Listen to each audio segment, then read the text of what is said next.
How you guys doing? I'm DJ Tricky Moreira. A lot of my friends have been calling me recently because I've been live streaming and recording my sets now for approximately 3 years, and they wanted some tips on how to get their audio feeds into their computer with minimum work and minimal equipment. So I'm going to show you how to do just that. In this particular video, you're going to need a DJM Pioneer mixer. This is the only way that this trick is going to work. But essentially, if you've got a Pioneer DJ mixer, a DJM with a send and return USB built on the top right of the mixer, you're in luck. All you will need at this point is your iPhone or your Android device, the DJM-REC app, and an extended or regular sized USB lightning adapter that essentially comes with your phone. It's very easy.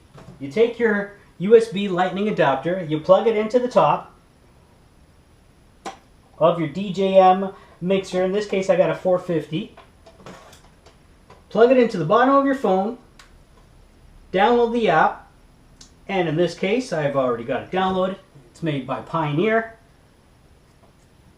When you open up the app, it's going to show you that you are, in fact, connected to the mixer. The very top line is going to say you're connected to the DJM 450 in this case.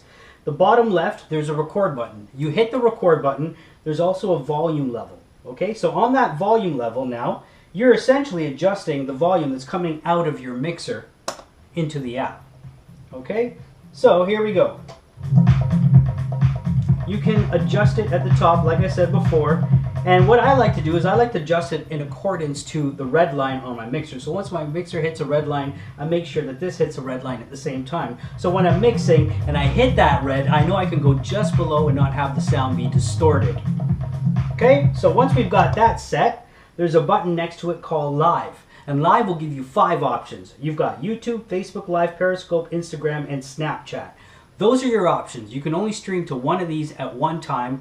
But, you know, that's cool if you're going live, especially if you're new to this. In my case, I like to use Facebook Live. It asks me if you want to open up Facebook Live. I hit yes. I hit live in the app of Facebook, and I'm ready to rock. Right? So once you hit start live video, essentially you're going live with audio coming out of your mixer directly into your phone and bypassing your mic. So that's your digital in right there. Anything that comes out of your mixer, including your microphone, is running through the lightning cable straight into the app and broadcasting live to Facebook. I hope that helps. Give my video a share if it helps anybody out that wants to know how to do this without spending extra money on extra recording gear. And like I said, you do have to have a DJM mixer. And if you don't, there's other ways to do it where you will need external gear like the Roland Go mixer or the iRig, etc., etc. Thanks for tuning in. I'm Tricky Moreira. I hope you subscribe. I hope you give this a like and you give it a share. And I hope I've helped you in a little way so that you can get your streams out there.